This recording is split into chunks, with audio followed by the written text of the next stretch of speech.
Hi guys, and thank you for dropping by. Here is another one of my vintage gear. Well, not really a review, but like a little look over some of the gear that I use when I'm gigging or sessioning or just drumming for fun. And today we're looking at this Ludwig Super Classic, which is in white marine pearl. But as all drummers know, when they get older, they go a little bit green or a little bit yellow, and they kind of lose. Ooh, yeah, talk about that in a minute. So what have we got there? We've got Thanks for Everything, Robbie. There's very few people in the world who can call me Robbie. And that's from Terry Chambers and Colin Moulding, who, when they were getting their project back together a couple of years ago, they actually borrowed it. My kit was at Earthworm Amber Studios, run by John Bucket, great studio in Swindon. And he said, could they use the kit? So they used this drum kit, and I said, well, I'm a massive XTC fan, and could they please sign the head for me, or one of the heads? So they did. So that was brilliant. And I'm sure I'll do a video at some point, but I've worked in the studio with Andy Partridge and Colin Moulding as well, separately, obviously. And that was good. So there's a story for another day, working with both of those local music songwriting geniuses. So there you go. They lose that lovely oyster pearl kind of finish and look, because obviously the sunshine gets to it, and you know, the lights and tobacco from the clubs and stuff get onto the plastic and it starts to age. So unfortunately, when you do find white marine pearl kits, if from an era like the 50s and 60s, if you take off the lug and look underneath, you'll see that it's absolutely beautiful. And I did this when I first got this drum kit. I took all the lugs off to give it a polish and a clean and stuff. And yeah, every few inches as you go around the drum, there's the lovely pearl as it would have looked back in. Now this is the interesting thing, because when I bought it in America, excuse me, I bought it in America, and actually, I should say from America, because I actually bought it on eBay. A family were selling it, and it was in their basement, and their son or daughter had been playing on it for ages, and they wanted to move to a new kit. So at some point they did, but they just left this one sat in the corner, and they sent me a picture, and the bottom heads had been taken off. So it's sort of concert tom like. So that must have been a 70s thing, or early 80s. And they said it wasn't ever really gigged, and they bought it second hand and blah blah blah. So it's just been sat there as like a little practice kit as the drum student went on to, I don't know, maybe Yamaha or Pearl or whatever was coming through the music shop doors at that time. So they wanted to get rid of it. So yeah, the picture didn't look too good, but I thought, you know what? And they said they had the hoops and the tension screws, so that was good. But they didn't have a set of tension screws for the bass drum. So I just contacted a dealer in the UK, and they said, yeah, I've got something more modern that will fit. And I was like, do you know what? That's going to be fine. I don't mind at all. In a perfect world, yes, I would like the whole thing to have been authentic, but you know, not a massive deal. And I could now, because I'm friends with, Rusty Drums, and I'm friends with Drumatic here in the UK, who are vintage stores, I could easily sort of get in touch with them and get some more vintage ones from that period of time. So I could do that at some point. But when I post some pics throughout this little clip, you'll see various parts of the drums that I'm talking about. You'll notice that those claws are, I don't know, probably Taiwanese or something. But anyway. So the kit, the price was good, and I wanted to finish. It was coming up to my 30th birthday, so it was a few years ago. And I made a bid and I won, and it was great, and it got shipped over, and they also shoved a load of hardware in it for me. So I've got some vintage Slingerland and Ludwig single brace, very small sort of tripod leg stands as well.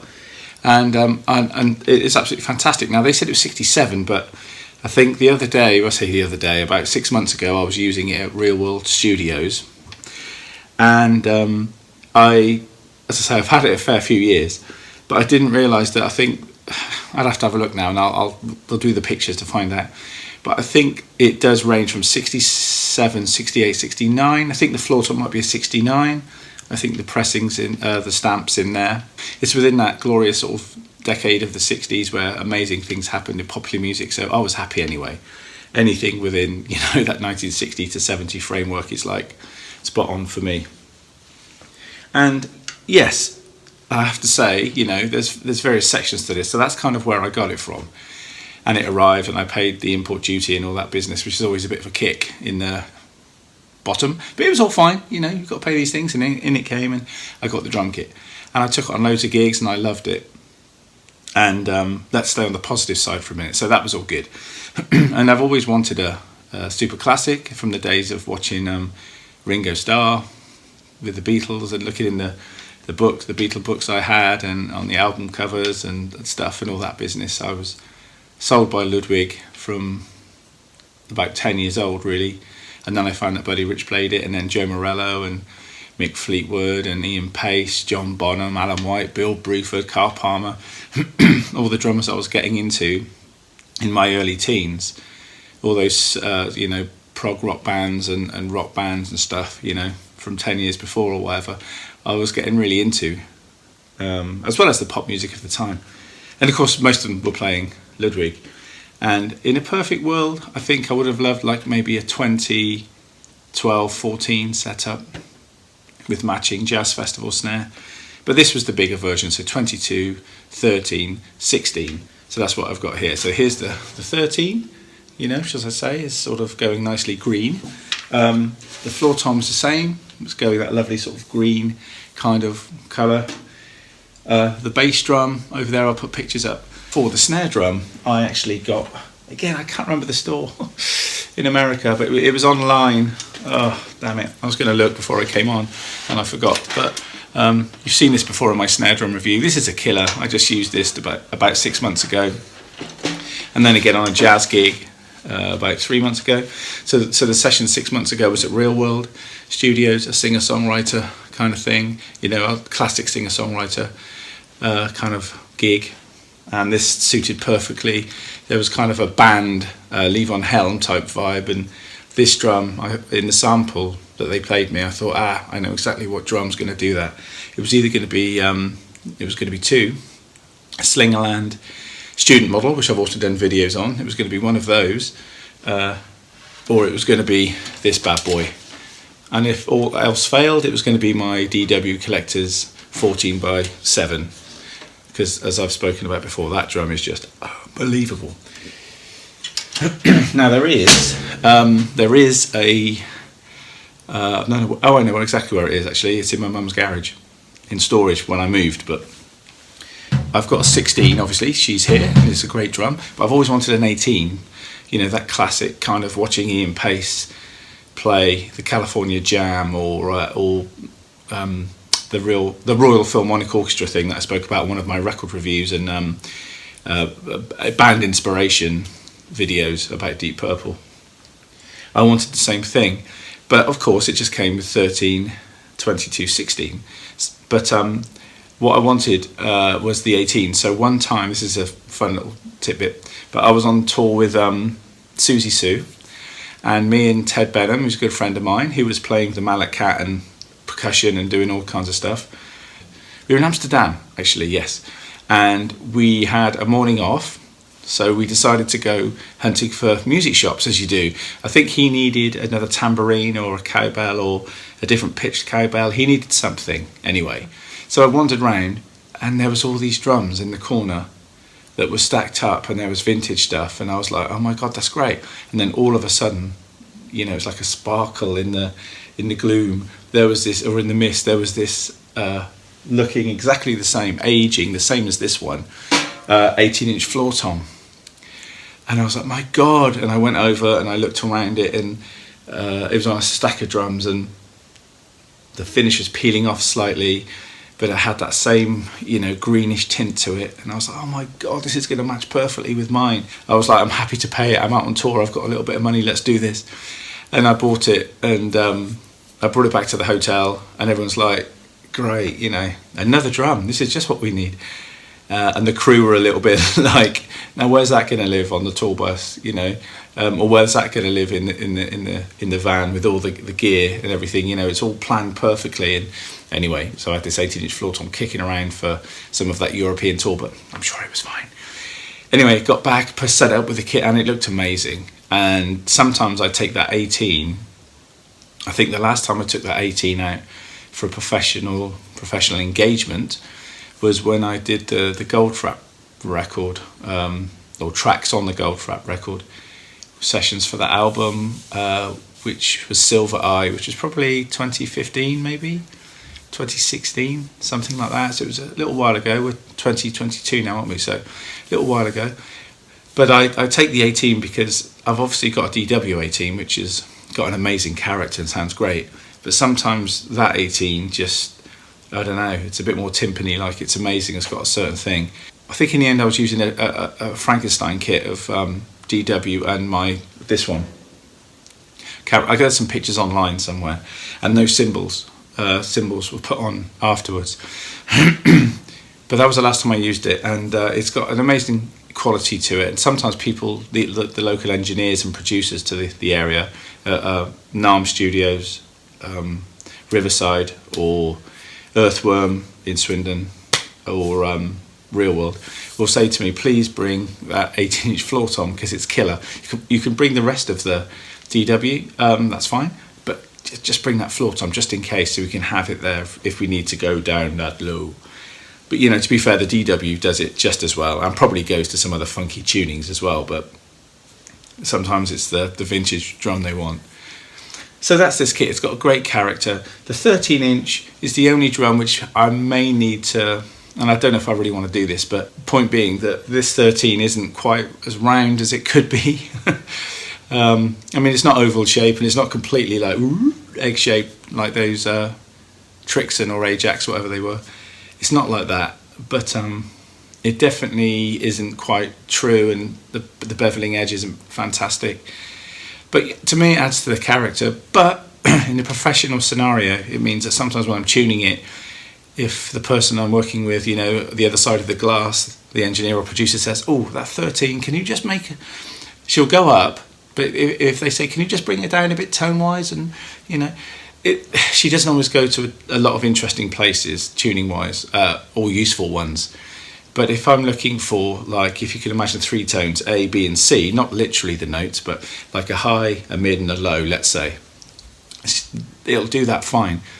But if there's little funky bits in between, which you can get on a modern tension screw, obviously, because they're machined much better and stuff, you can get it. But with this, the tension screw issue plus the shell funkiness, it doesn't always quite work out as I'd like it to.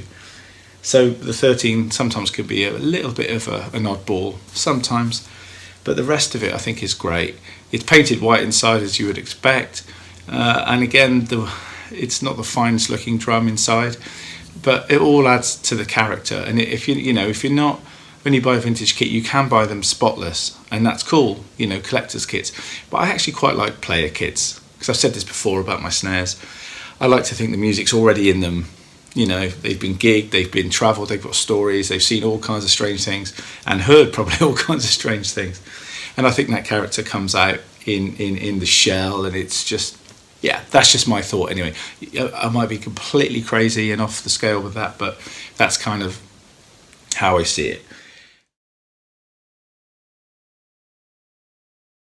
But, you know, this whole classic debate of vintage better than modern and all of that stuff.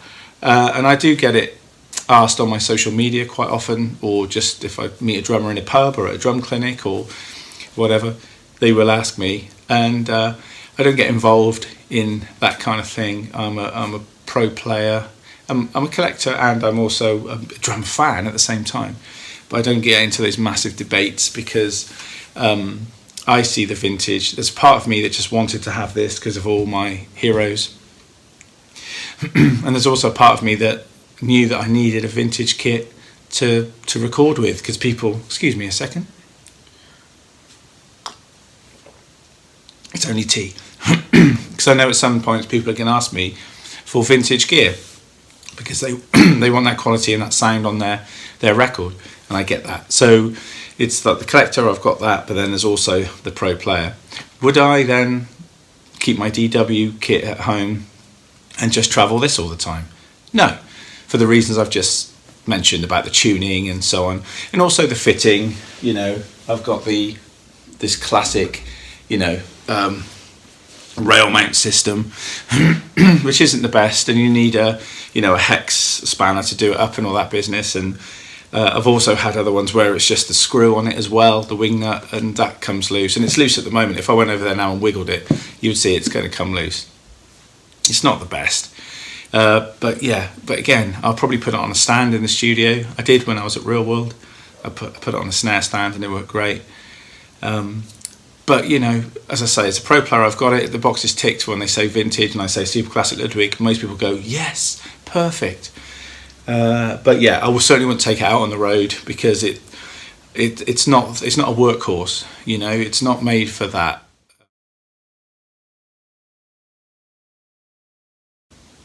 And I've tuned them, basically kept the tuning of the Ludwig the same, and managed to get my DW to sound the same as the Ludwig. The only thing is, you'll find that the Ludwig, when the DW, when I play them, the tone, because the shell is, it's a modern shell, it's machined better and made better, and the material is probably better, all of it. It's more modern. That'd be the same with any kit that you put next to it. I'd play the 13 on the Ludwig, and it had a certain sustain of the note. I put it on, I play the 13 on the DW, and you'd find that the sustain is much longer, and probably a purer kind of sound as well. So I can get them to tune the same, but I might need some moon gel maybe on the more modern DW kit, just to keep it from ringing so much. And sometimes, like I said about the Slingerland snares, sometimes these internal dampers can be a blessing. I like them at gigs, but in the studio they could be a little bit of a curse, because they can rattle, they can come loose, and they can move, and they can also change the pitch of the drum, because obviously they're going up on the head, and it brings the tone up. So sometimes you've got a nice tone, but then it's just a tuning thing to get it, so when it does come up, it doesn't go and so on. Small little things, but you need to understand that these things you're going to get. Sorry, I'm just getting over a cold, so coughing occasion. As long as when you get into the market of getting vintage drums, that's the deal. I mean, I know some people do have vintage kits that are absolutely pristine, and they tune like a modern kit and everything, and they are out there, and one day I'll probably come across one or feel the need to buy one like that. But at the moment, this kit has got a great characteristic, means a lot to me, and I'm just really happy with it. I think it's fantastic. If you want to leave any comments below, tell me about what you think about this kit, or if you own vintage gear and how you feel about the vintage against modern thing. That's all good. Leave them comments down below, and I will get back to you as soon as I can. So thanks for tuning in, guys. It was great to see you. Hope you enjoyed it, and I'll see you soon.